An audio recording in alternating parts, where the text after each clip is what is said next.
Hi అండి, welcome to Sai vlogs. ఈరోజు మనం శ్రీమద్ భగవద్గీత అర్జున విషాద యోగంలోని 43వ శ్లోకం నుంచి 47వ శ్లోకం వరకు మరలా రెండవ అధ్యాయంలో 1వ శ్లోకం నేర్చుకుందామండి.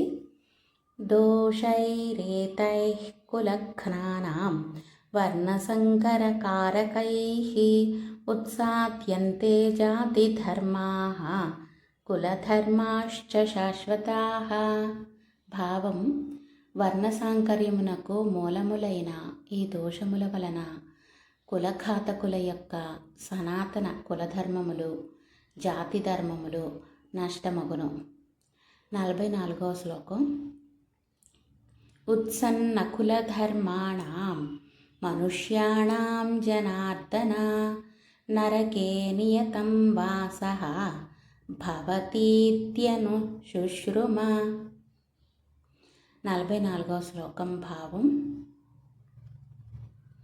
ఓ జనార్దన, కులం ధర్మములు నశించిన వారికి కలకాలము నరకప్రాప్తి తప్పదని ప్రతీతి.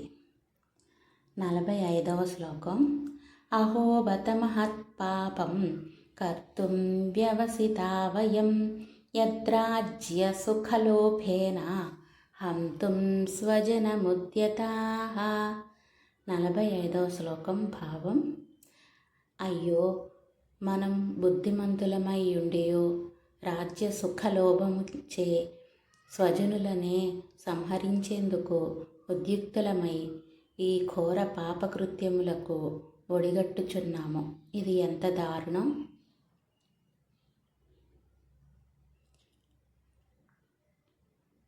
46వ శ్లోకం.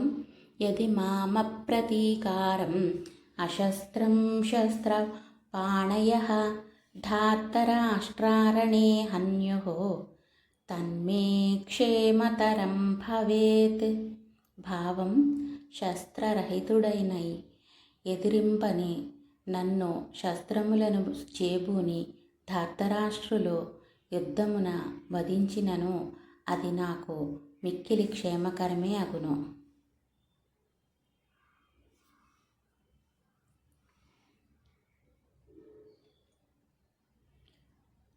47. సంజయ ఉవాచ ఏవముక్త్వార్జునః సంఖ్యే రథోపస్థ ఉపావిశత్ విసృజ్య సశరం చాపం శోకసంవిఘ్నమానసః.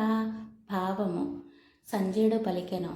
అర్జునుడు ఈ విధంగా పలికి శోకసంవిఘ్న మానసుడై యుద్ధభూమి యందు ధనుర్బాణాలు త్యజించి రథం వెనుక భాగంలో చతికిలపడ్డాడు.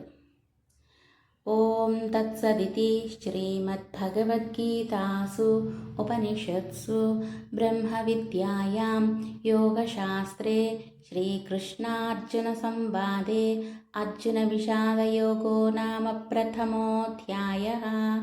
అథ ద్వితీయోऽధ్యాయః. సాంఖ్యయోగః. సంజయ ఉవాచ తం తథా కృపయావిష్టం అశ్రుపూర్ణాకులేక్షణం విషీదంతమిదం వాక్యం ఉవాచ మధుసూదనః. సంజయుడు పలికెను. ఈ విధంగా కరుణాపూరిత హృదయుడైన అర్జునుడు కనులలో అశ్రువులు నిండియుండెను.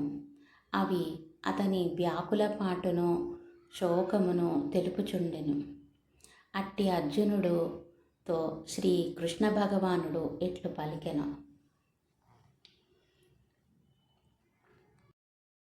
ఇంకా ఇలాంటి వీడియోస్ కోసం ప్లీజ్ అండి మా ఛానల్ని సబ్స్క్రైబ్ చేసుకోండి.